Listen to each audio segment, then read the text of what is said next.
अब उठो, ये है तुम्हारा नया जन्म। मेरे इंतकाम के मसीहा के रूप में अब से तुम हो मून नाइट।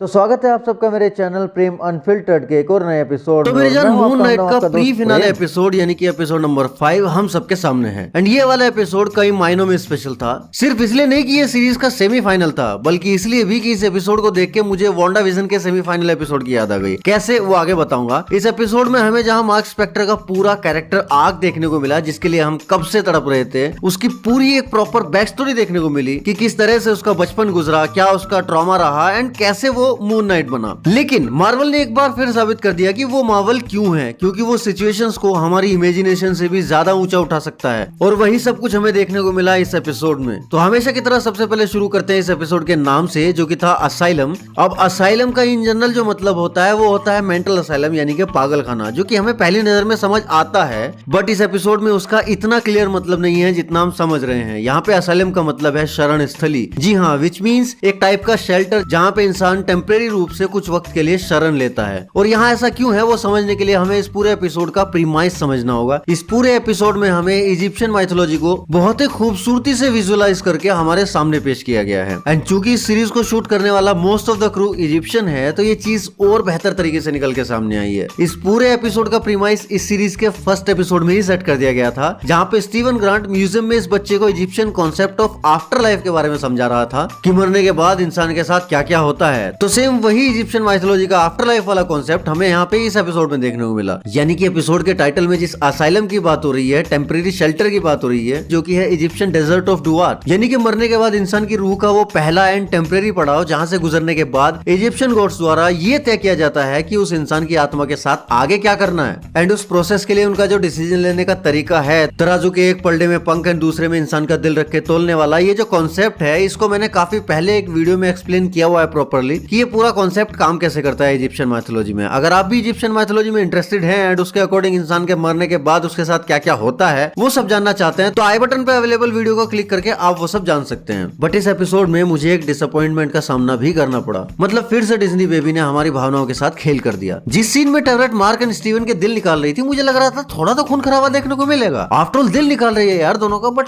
यहाँ तो दोनों के दिल शीशे के निकले। कि मेरा दिल भी तो शीशे का नहीं है, इसलिए हर बार टूट जाता है। शीशे का था दिल मेरा, पत्थर का जमाना था। खैर, इस वीडियो की शुरुआत में मैंने वांडा विजन का जो जिक्र किया था वो बताता हूँ क्यों किया था। अमूमन एमसीयू ने एक सेट फॉर्मूला अपना लिया है हर सीरीज में कि हमें लीड कैरेक्टर की अब तक की पूरी एक जर्नी दिखाई जाएगी और उसके बाद फाइनल एपिसोड में हमें उसका कंक्लूजन दिखाया जाएगा। सेम वांडा विजन में हुआ एंड सेम इन्होंने ट्रीटमेंट मून नाइट को भी दिया। वांडा के प्री फिनाले एपिसोड को याद कीजिए, जब एगाथा वांडा को इस बेसमेंट के दरवाजों के जरिए उसके अतीत की हर एक याद, उसकी लाइफ के अब तक के सारे ट्रॉमा से रूबरू करवाती है। ठीक वैसे ही इस एपिसोड में ऑडियंस को स्टीवन के पॉइंट ऑफ व्यू से इस असाइलम के दरवाजों के द्वारा मार्क के अतीत से रूबरू करवाया जाता है एंड साथ ही उसकी लाइफ के अब तक के पूरे ट्रॉमा से भी, जहां पे हमें पता चलता है कि ऑस्कर आइजैक जिस कैरेक्टर को प्ले कर रहे थे, उस कैरेक्टर की असली पर्सनैलिटी मार्क स्पेक्टर ही है, ना कि स्टीवन ग्रांट। एंड इसी के साथ मेरी पुरानी एक थ्योरी 90% कंफर्म हो गई, जहां पे मैंने ये बताया था कि मार्क ही असली है, ना कि स्टीवन। और ऐसी कौन सी सिचुएशन होती है इंसान की लाइफ में कि उसके अंदर ये मल्टीपल पर्सनैलिटी डिसऑर्डर नाम की बीमारी पनपने लगती है। और आप चाहे तो आई बटन पर क्लिक करके वो वाली वीडियो देख सकते हैं। ट्रस्ट मी, ये बीमारी एंड वो वीडियो काफी ज्यादा इंटरेस्टिंग है। साथ ही इस एपिसोड में हमें जेक लोकली का एक प्रॉपर कैमियो देखने को मिला, बट दूर से। यहाँ पे इस दरवाजे के पार देखते हुए जब मार्क एंड स्टीवन आपस में बात कर रहे थे कि क्या तुम्हें ये सब याद है, तो दोनों ही डिनाई कर देते हैं। मतलब उन दोनों को याद नहीं है। और ये तीसरी पर्सनैलिटी है जो कि टैक्सी के बराबर में खड़ी है। तो ये कॉमिक्स से सीधा सीधा कैब ड्राइवर जेक लोकली वाली पर्सनैलिटी को टीज किया गया उठा के, जैसा कि वो हर एपिसोड में करते हुए आए हैं। अब तो लगता है इस पूरी ही सीरीज में जहां जहां पे भी जेक लोकली को दिखाया गया है या उसके पॉसिबल कैमियोज होने वाले थे, उस पर भी एक पूरी वीडियो बनानी पड़ेगी। खैर, एक बार आई बटन चेक कर लेना, हो सकता है बना भी दी हो। इस एपिसोड की जो चीज मुझे सबसे ज्यादा पसंद आई वो थी इस एपिसोड की सिनेमेटोग्राफी। अब भाई इजिप्शियन माइथोलॉजी को आप विजुअलाइज कर रहे हो तो काफी खूबसूरत तरीके से उसको दिखाना भी पड़ेगा, वैसे शॉट्स आपको यूज करने पड़ेंगे। एंड ट्रस्ट मी, मैं यहाँ पे बिल्कुल भी डिसअपॉइंट नहीं हुआ हूँ। आई मीन, जिस तरीके से उन्होंने टेवरेट को दिखाया है, जिस तरीके से ये इजिप्शियन डेजर्ट डुआट दिखाया है, जिस तरह से रेत के सागर में ये शिप चल रही है, जिस तरह से इस रेत के दलदल से निकलकर ये सजा पाई हुई आत्माएं रेत के इंसानों का रूप लेकर लेकर मार्क को रेत की दलदल में घसीटने के लिए आते हैं और जिस तरीके से ये सब फिल्माया गया है that is mind blowing. And कुछ ट्रांजिशन शॉट्स तो मुझे काफी अच्छे लगे जैसे कि ये। बट एक शिकायत मुझे मार्वल से है कि अपने इंटरव्यू में मार्वल के ऑफिशियल्स ने कहा था कि इस सीरीज का एपिसोड 5 काफी ज्यादा डार्क होने वाला है एंड हमें उसके लिए प्रिपेयर रहना चाहिए। बट यहाँ पे मुझे कुछ ऐसा खास डार्क देखने को मिला नहीं। मतलब अगर किसी की मम्मी उसको बैट से मार रही है और ये उनको हद से ज्यादा डार्क लग रहा है तो भाई कभी इंडिया आओ और यहाँ के गाँव के बच्चों के अतीत में झांक के देखो तो पता चलेगा अपने माँ बाप से कितने कुटे हम। उड़ती हुई चप्पल, उड़ते हुए चिमटे फूकनी पड़ती है, पुरखे याद आ जाते हैं। और शायद यही वजह है कि हम लोगों को कभी इस तरह की डीआईडी वाली प्रॉब्लम नहीं होती। हम पीट सीट के सब सीख जाते हैं, किसी दूसरी पर्सनैलिटी की जरूरत नहीं होती फॉरेनर्स की तरह। उन्हीं को होती है ऐसी बीमारियां। नहीं मतलब हमें भी डीआईडी होती है बट वो डिसोसिएटिव आइडेंटिटी डिसऑर्डर वाली नहीं बल्कि डांसी डांस वाली। खैर ऑन अ सीरियस नोट, इस एपिसोड में जितना ट्रॉमा मार्क के अतीत में दिखाया गया है उसका ट्रॉमा उससे काफी ज्यादा बड़ा है एंड उस ट्रॉमा को ये लोग प्रॉपर्ली विजुअलाइज नहीं कर पाए हैं, उसको प्रॉपर्ली हमारे सामने नहीं दिखा पाए हैं एंड शायद उसके लिए टाइम भी कम था उस हिसाब से, वरना तो ये पूरा एपिसोड उस ट्रॉमा में ही खींच जाता। उसके लिए मैं अलग से आपको एक वीडियो बनाकर समझाऊंगा कि किस तरह से उसके बचपन में एक ट्रॉमा डेवलप होता है और किस तरह से वो उसको मून नाइट के सफर तक लेके जाता है। आगे एक बार आई बटन चेक कर लेना, हो सकता है वो वीडियो आ भी चुकी हो। और हाँ, कहानी यहीं पे खत्म नहीं हुई है, पिक्चर अभी बाकी है मेरे दोस्त। मैं लेकर आऊंगा इस एपिसोड की और भी amazing breakdown details next video में, जो कि हमने इस वीडियो में कवर नहीं की है। तब तक आप नीचे कमेंट्स में बताइए आपने क्या क्या नोटिस किया इस एपिसोड में और मेरी वीडियो कैसी लगी ये भी बताना। अगर अच्छी लगी तो वीडियो को लाइक करने के साथ ही साथ इस चैनल को जरूर सब्सक्राइब करना, क्योंकि इंडियन सुपर क्रिएटर कम्युनिटी को आपके सपोर्ट की काफी ज्यादा जरूरत है। बाकी अगर आपको मुझसे अपने दिल की कोई बात करनी है या कोई थ्योरी शेयर करनी है तो आ जाओ इंस्टाग्राम पे, वरना मैं मिलता हूँ नेक्स्ट वीडियो में। तब तक के लिए सायोनारा।